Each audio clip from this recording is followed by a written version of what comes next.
Capítulo 1. En la secuela de Santa Teresita. Sor Consolata y la historia de un alma.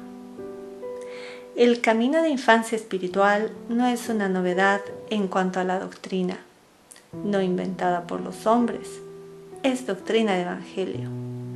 Santa Teresita tuvo el mérito de haber comprendido con cierta intuición este punto particular de las enseñanzas del Divino Maestro y de haberlo aplicado al complejo de la vida espiritual, enseñando al mundo su práctica con el ejemplo.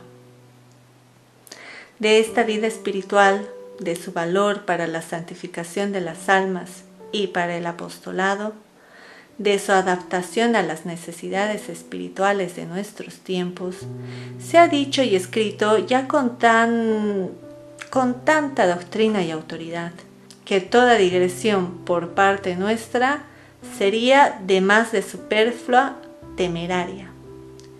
Pero harto más que las palabras valen los hechos para probarla. ¿Cómo poder decir el número de almas ganadas a Dios por la Santa Carmelita?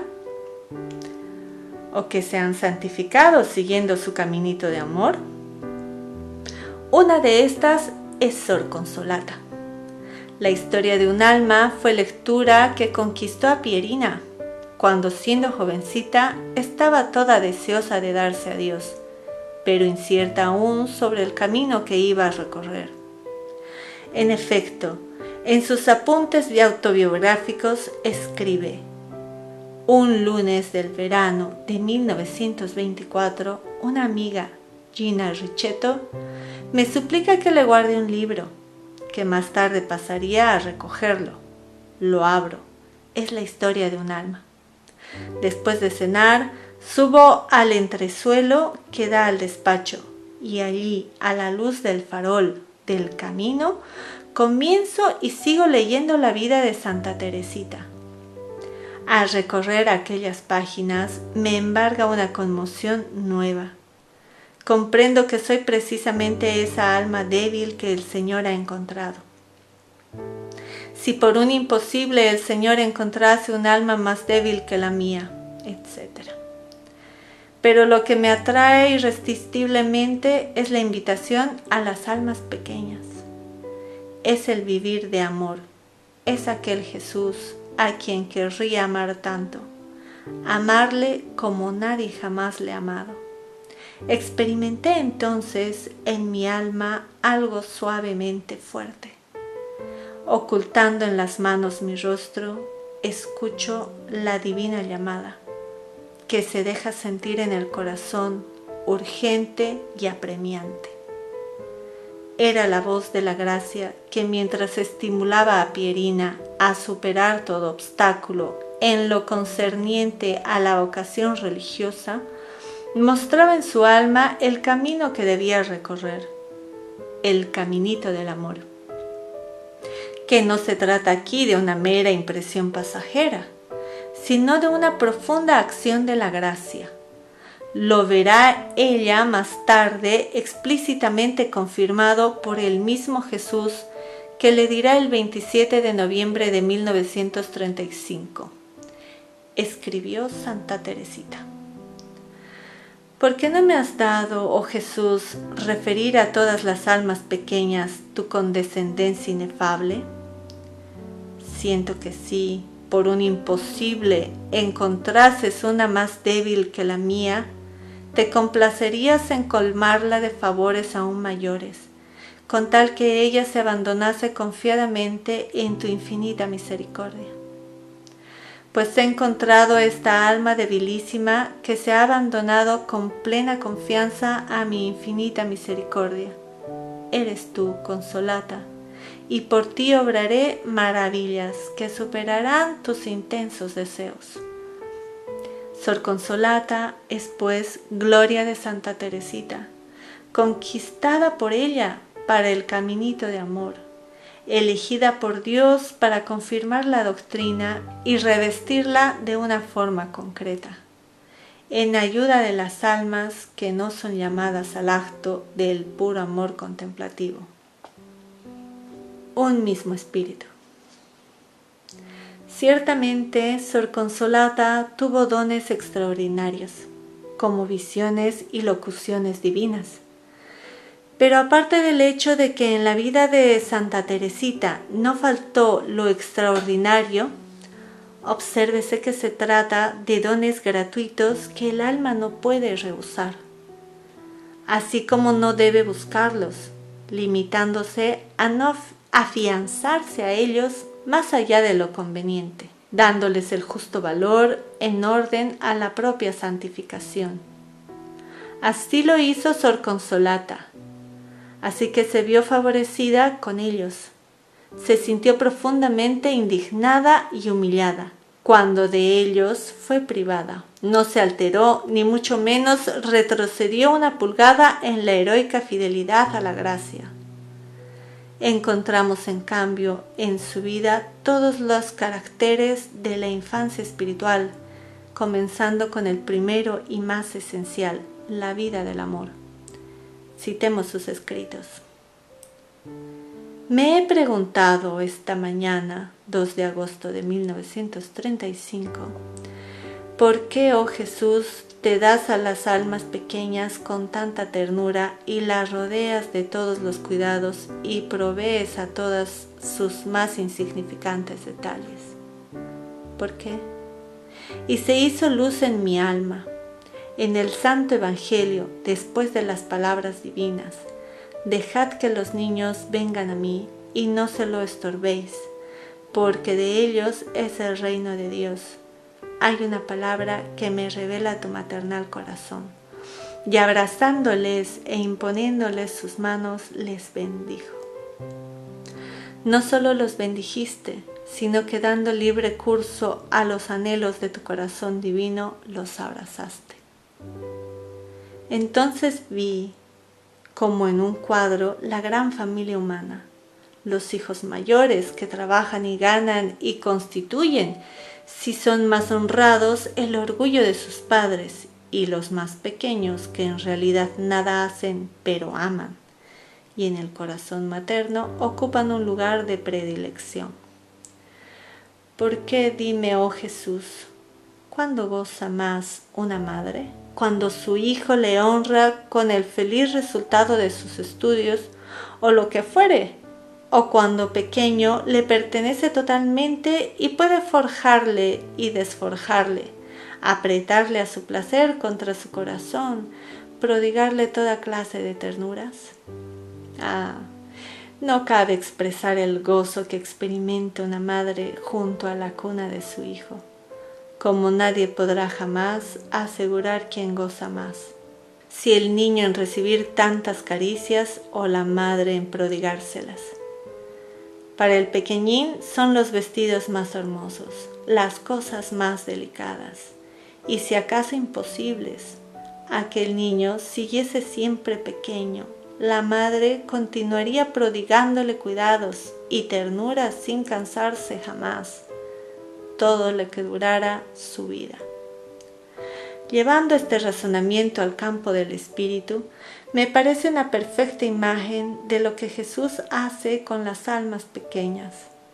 Estas son suyas, exclusivamente suyas, y Él, con maternal ternura, les prepara los más hermosos vestidos de las virtudes. Y siendo como los niños, indiferentes, puede a su placer vestirlas de virtudes o desvestirlas, apretarlas a su corazón o dejarlas a un lado. Ellas son igualmente felices, siempre que puedan amarle, siempre que puedan vivir bajo su divina sonrisa, siempre que puedan ofrecerle algo para ayudarle a salvar almas. El mayor gozo que se puede gustar en la tierra es poseer a Dios, pero a Dios solo. Se goza entonces en un paraíso anticipado, y las almas pequeñas lo gozan. Que por almas pequeñas debe entenderse no solo las almas inocentes, como fue Santa Teresita, sino también las que con el amor quieren reparar y recuperar el tiempo perdido. Nos lo va a hacer saber Sor Consolata, poniéndose a sí misma en el número de estas. Cuán bueno es Jesús, Con qué ternura tan maternal lleva en sus divinos brazos a los que deseen conservarse pequeños en su presencia. Cómo se vuelve a ellos para satisfacer todos sus deseos, para realizar todas sus voluntades, aunque estas almas ricas solo en deseos hayan tenido la suma desventura de ofender al Señor como Consolata. Ah, Jesús sabe olvidarlo todo y se goza en que sobreabunde la gracia donde antes abundó la culpa. Así fue en efecto para Sor Consolata, y así será para todas las almas, inocentes o pecadoras, que quieran seguirle por el mismo camino de amor. En confirmación de su entusiasmo por la santa infancia espiritual, referiremos algunas anécdotas de la vida íntima capuchina donde aletea el espíritu del seráfico Padre y se siente la fragancia de sus florecillas. Cierto día vino a mi celda por sandalias una postulante. Le hice observar que no acostumbraba a llevarlas los primeros días, le lastimarían los pies. No, hermana, nosotros en casa somos pobres obreros y no siempre podían los cibrets, zapatillas. En invierno llevaba siempre los socoli, suecos. Estas palabras me las dijo con tal expresión de convincente humildad que me conmovió. Si hubiese sido rica, hubiera puesto en sus pies todos los cibrets posibles. Y cuando más tarde vi, como es costumbre entre nosotras por la novena de San Francisco, pedir en la puerta del coro limosna de oraciones para obtener la gracia de sacar frutos de los santos ejercicios, a su tono humilde, suplicante y confiado, no pude menos de inclinarme ante ella y decirle: sí, pediré al Señor para que la haga una gran santa. Aquel día comprendí por qué el corazón de Jesús se inclina con tanta misericordia condescendiente hacia los pequeños, los humildes, porque nuestra debilidad le conquista. No puede Él resistirse a tanta miseria nuestra y siendo rico, da todos los cibrets posibles. Una tarde me detuve unos instantes en la huerta. Me senté en un banco. Los pollitos, tomándome por su buena proveedora, me rodearon al instante, ocupando al asalto mi regazo y alineándose después todos en el borde del respaldo del banco. Pensando en mi Padre San Francisco, les dejé hicieran lo que quisieran. Después sentí la necesidad de prestarles mi corazón para que también ellos pudiesen amar como yo tanto deseo. A uno de ellos, que había quedado en mi regazo, intenté acariciarle, pero se intimidó y su corazoncito comenzó a latir muy fuerte. Quise calmarle, para lo cual lo estreché contra mí, teniéndole junto a mi corazón hasta que se tranquilizó. A él le gustó, se quedó ahí muy quieto, pero yo le dejé ir a juntarse con sus compañeros y volví al coro a adorar a Jesús. No pensaba ya en ese hecho insignificante, cuando vino a ilustrarme la divina gracia. Si Consolata tuvo compasión de aquel pobre pollito, solo porque lo encontró espantado y sintió la necesidad de estrecharle contra su corazón para tranquilizarle, cuanto más el corazón de Jesús, que es corazón humano, sentía compasión de mi pobre alma y experimentaba la necesidad de estrecharle contra su divino corazón. Y como por la mañana había cometido una falta contra la caridad, considerándome por consiguiente indigna de ello, otro pensamiento confortó mi espíritu. ¿Qué mérito tenía aquel pollito a quien estreché en mi corazón y le acaricié? Ninguno. Sencillamente la compasión me impulsó a hacerlo. Esa misma compasión impulsaba a Jesús hacia mi pobre alma. Jesús, soy tu pollito, y me parece natural subir hasta tu corazón y continuar amándole. Aquí entre las capuchinas, Jesús está verdaderamente a nuestra disposición y se vive junto a su tabernáculo con una familiaridad indescriptible. Jesús tiene que gozarse en ello, porque cuando en las oraciones y devociones particulares nos acercamos a Él, Él nos abraza, nos hace sentir su divina presencia de un modo muy especial, íntimo y afectuoso. No sé, parecíame un poco farisaico ponerme a orar junto al tabernáculo, cuando hubiera imitado al pobre publicano del Evangelio, pero una suave imagen de Jesús acariciando a los niños me quitó todo temor, por donde vine a comprender que no solo el alma tiene necesidad de orar junto a Jesús vivo, sino que también Jesús, su divino corazón, goza acercándonos así, sin etiquetas ni cumplidos, como los niños de la imagen que iban a porfía a colocarse lo más cerca posible de Él. Las divinas preferencias. No pocas veces Jesús mismo intervenía para confirmarla en los sentimientos y propósitos de infancia espiritual. Ya en las visiones intelectuales con que era favorecida, siempre que Jesús la estrechaba con su divino corazón, ella se veía, o mejor, veía su alma en la figura de una niña de pocos años. Venían luego las divinas enseñanzas sobre las cuales vamos a ceder a ella la palabra. En los primeros años que estuve en las capuchinas, el amor de Jesús lo hacía yo consistir en trabajar mucho. Pero Jesús, ya desde los comienzos de los santos ejercicios para la primera confesión, me dijo: te afanas en muchas cosas, una sola cosa es necesaria: amarme. En Pentecostés de 1931, durante la meditación en el coro, me exigió Jesús un juramento. Lo copio. Oh Jesús, te juré y creo firmemente que el camino a seguir es para mí el camino del amor. A Él me abandono por completo, de Él me fío y, anulando todos los propósitos pasados, desde hoy hasta el último instante, confiando en ti, te prometo vivir de amor, en un incesante acto de amor, haciéndolo todo con amor, no buscando otra cosa sino el amor. Estaba señalando el camino por recorrer y me veía en plena luz. Comprendía que Jesús lo querría hacer Él todo en mi alma. Y una vez que se me obligó a aceptar un método durante los santos ejercicios y Consolata quiso dar oídos a la criatura, el Creador lo deshizo todo, metiéndome en trabajos urgentes.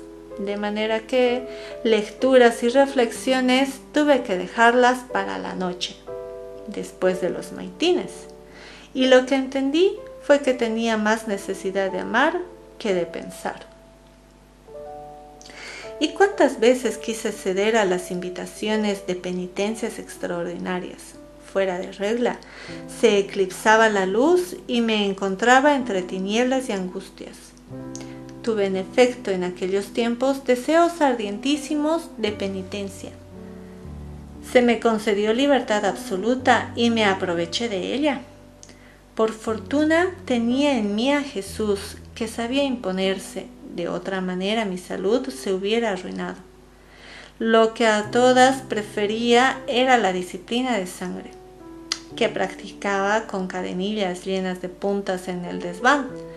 De esa manera satisfacía a la obediencia y al deseo de lavar con mi propia sangre las culpas pasadas. Y Jesús quiso que saciara este deseo y me dejaba hacer y me ayudaba para que no fuese descubierta. Pero pronto vino Él a convencerme, primero con hechos y después con la obediencia, de que no era esta su voluntad, que las almas las salvaría con una vida más sencilla y que por este camino me haría santa. Había que llevar a Dios un alma que hacía más de 60 años que no había tenido el alivio de una absolución ni la alegría de una comunión. Pedí a Jesús me dijera todo lo que quería de mí para conquistar aquella. A lo que me respondió: dormirás una semana sobre tablas, te disciplinarás todos los días, llevarás todas las semanas 2 cadenillas y te daré esta alma. La madre pasó por ello y se convino. Si Jesús convertía esta alma, Consolata continuaría por el camino de las penitencias extraordinarias. De otra manera, ¿no? En la conversión de esta alma, conocería la madre el querer divino respecto a mí. Llegó el día fijado, pero aquella alma, lejos de convertirse, declaró que no temía al infierno. Aquella misma mañana llevé a la madre todos los instrumentos de penitencia que tenía, para no volverlos a tomar más.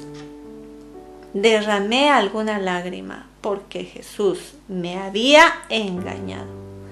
En cambio, Jesús había permitido aquella humillación para establecerme definitivamente el camino del amor.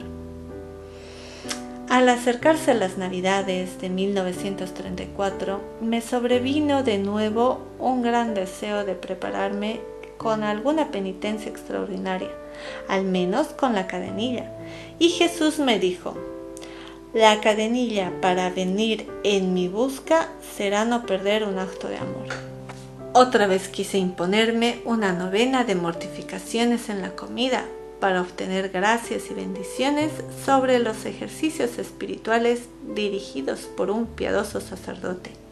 Y la consecuencia fue 20 días de prohibición del ayuno de regla.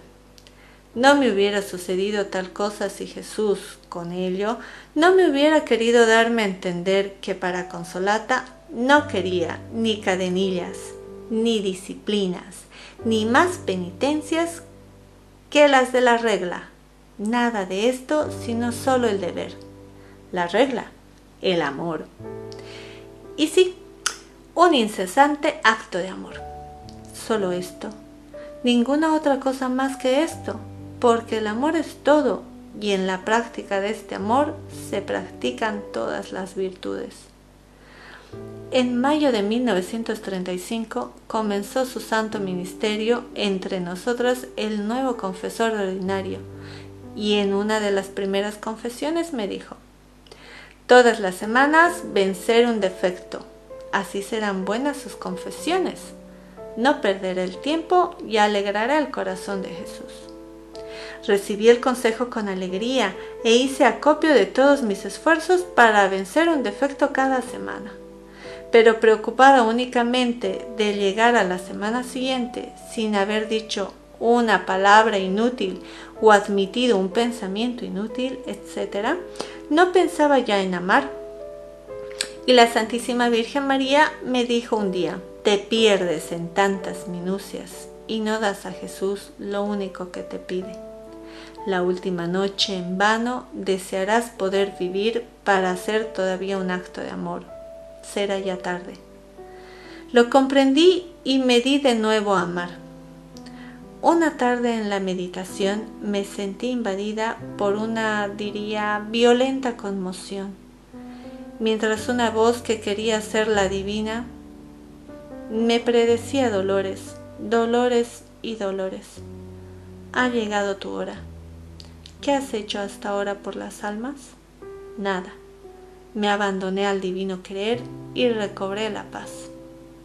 Rechacé aquella voz pensando en lo que Jesús me había dicho, y no tardé en descubrir el engaño del enemigo, que intentaba apartarme de mi sencillo camino de amor. Ahora soy completamente feliz. Me siento en el camino recto, el que Jesús quiere. No me queda sino vivirlo en esta vida hasta morir de amor. Sí, oh Jesús, sé lo que de mí quieres. Es el amor, ninguna otra cosa sino el amor. Seguir otro camino es engañarme a mí misma. es perder el tiempo.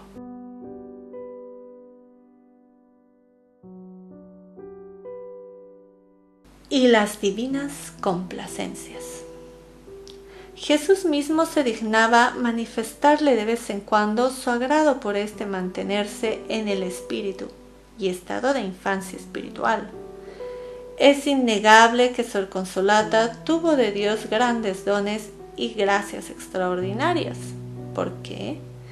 Jesús mismo le daba la respuesta, y tan manifiesta que disipa la desconfianza que algunos pudieran concebir acerca de esta alma, como si por el hecho de haber tenido sus defectos se la debiera juzgar inmerecedora de los divinos dones. Procede la razón de este criterio de la idea equivocada que tenemos de las gracias, gratia datae o carismas, como las llama San Pablo. Le decía pues Jesús el 15 de diciembre de 1935. Mira, Consolata, las criaturas suelen medir la virtud de un alma por las gracias que yo les concedo y se engañan, porque soy libre de obrar como me parece. Por ejemplo, ¿es tu virtud la que merece las grandes gracias que te concedo? Pobre Consolata, tú no tienes virtud, no tienes méritos, nada tienes. Tendrías tus pecados, pero estos ya no existen, porque los he olvidado para siempre. Entonces, ¿por qué a ti, precisamente a ti, tantas gracias? Porque soy libre de favorecer a quien quiero. Los pequeños son mi debilidad. Eso es todo. Y nadie puede tacharme de injusticia, porque el soberano es muy libre de favorecer regiamente a quien quiere. El 19 de marzo de 1935, Jesús hacía a Sor Consolata una gran revelación sobre la santidad de San José. Estupefacta y conmovida, la humilde hija se dirigió a él, diciéndole: ¿por qué, Jesús, me dices cosas a mí que nada puedo hacer y las ocultas a los grandes personajes que harían tanto? Y Jesús contestó: a los pequeños se lo digo todo. Complacíase entonces Jesús en predecir a Sor Consolata muchas cosas referentes a su futuro apostolado después de la muerte. Confusa por tal divina dignación, lamentóse un día dulcemente, pareciéndole que le decía demasiadas cosas. Jesús le contestó, 12 de diciembre de 1935. ¿Te digo demasiadas cosas sobre tu porvenir? ¿Te digo todo? Tienes razón, pero ¿qué quieres cuando el corazón rebosa? Y tú eres tan pequeña que te contentas con escribir, porque quiero que lo escribas todo, y por eso puedo decírtelo todo. ¿No has notado cómo alguna vez una madre, acariciando al último hijo, llenándole de mimos, le dice cosas que no las diría a otro de sus hijos mayores? ¿Qué quieres? Su corazón de madre tiene necesidad de expansionarse, de decir a aquel pequeño ser que aún no comprende, sino solo le sonríe todos los proyectos que sobre de él acaricia. Todo se lo dice, todo, como lo hago yo contigo.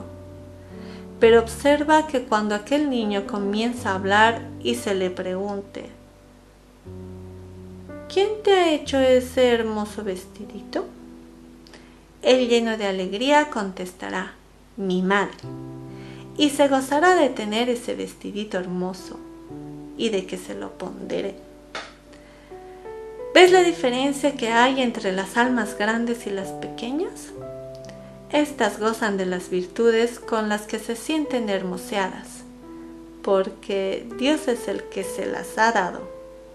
Aquellas las ocultan de miedo a que la soberbia se las arrebate, porque han trabajado en conseguirlas. ¿Lo has entendido, Consolata? A las almas pequeñas yo les digo todo, no me hurtan nada. todo lo dirigen a mi alabanza, honor y gloria. No era la primera vez que Jesús se servía de la comparación del niño del vestidito para indicar que las almas pequeñas se abandonan confiadamente a la acción de la gracia, aun en lo que mira a su santificación, contentándose con secundarla en todo y por todo con suma docilidad. En efecto, el 18 de octubre de 1935 le decía: Consolata, me gozo en ti porque puedo hacer todo lo que quiero y porque lo hago yo todo. Dime, ¿tú sabes con qué cuidado y amor una madre hace el vestidito a su hijo, poniendo en ello todo su corazón? Si el niño no la dejase hacer, porque el vestidito quiere hacerlo él, contristaría a su madre. Las confesiones semanales de Sor Consolata, después que tuvo padre espiritual, eran brevísimas. Jesús no le permitía expansionarse con el confesor sobre lo extraordinario de su espíritu y le daba una razón, que debiera ser muy tenida en cuenta por los que, como norma, se oponen a toda nueva manifestación misericordiosa del corazón de Jesús. Le decía el 5 de diciembre de 1935. ¿Sabes por qué no te permito expansiones con el confesor ordinario? Mira, yo a todos doy libertad, no violento las voluntades, pero la desconfianza en mí me hiere. No me obligo a creer mis manifestaciones de misericordia a fuerza de milagros. Aún en mi vida mortal lo lees en el Santo Evangelio. La condición para obtener mis gracias era siempre esta: ¿puedes creer? Todo es posible en quien cree. He aquí por qué lo digo a las almas pequeñas, de fe sencilla e íntegra. No lo revelo a las almas grandes. No es culpa de ellos. Por la voluntad la dejo libre, pero se privan de muchas luces, ¿me entiendes? Sí, Sor Consolata comprendía este divino lenguaje, y lo comprenderán todas las almas de fe sencilla e íntegra. Respecto de estas locuciones divinas, convendrá tener muy presente la siguiente declaración de Jesús a Sor Consolata, 9 de noviembre de 1935. Si te hago escribir es para que mis palabras reporten muchos frutos. A veces te parecerán un poco pueriles mis razonamientos, pero es debido a que eres muy pequeña y adopto a ti mis palabras. Pero recuerda que cualquiera palabra mía es espíritu y vida. No es de extrañar este modo de obrar de Jesús con las almas pequeñas. Dios, observa San Francisco de Sales, es inocente con los inocentes, bueno con los buenos, cordial con los cordiales, tierno con los tiernos. Y a veces se ve llevado del amor a usar con las almas que, amorosamente puras, se hacen niños pequeñitos en su presencia, de los dulces detalles de un santo cariño. Pero aun cuando Jesús acomoda el lenguaje a la pequeñez de la criatura, sus palabras son siempre, con toda verdad, espíritu y vida, por los preciosos conceptos de vida espiritual que contienen. Después de una jornada de extenuante fatiga, Sor Consolata pedía perdón a Jesús por haber sido negligente, poniendo así obstáculos al acto de amor continuado, y Jesús la animaba con estas palabras: ¿ves? Lo que para las almas grandes sería culpa, no lo es para las almas pequeñas, y tú eres muy pequeña. Yo le reparo debidamente. He amado por ti, y por consiguiente toda jornada te la cuento como un continuo amor, como un continuo acto de amor. Otra vez, en contestación a sus plegarias por el Padre Espiritual, ocupado en un curso de predicación, le decía el 16 de octubre de 1935: si esa predicación dará frutos abundantes de vida terrena, ¿qué queréis? A los pequeños todo les concedo. Tú nada me niegas a mí y yo nada te niego a ti. Y a propósito del estado de víctima al que había sido llamada, le aseguraba el 13 de noviembre de 1935. Recuerda siempre que jamás te faltará mi fortaleza. Si te comunico mis virtudes, esta, de modo particular, te comunico porque eres la misma debilidad. Luego lo que atraía sobre Sor Consolata las miradas complacientes del Altísimo y le merecía los divinos favores, era el espíritu de infancia espiritual. Era su sentirse y hacerse, no solo pequeña, sino pequeñísima en la presencia de Dios. Era este íntimo reconocimiento de la propia debilidad que la llevaba a esperarlo todo en Jesús, que en ella obraba y luchaba.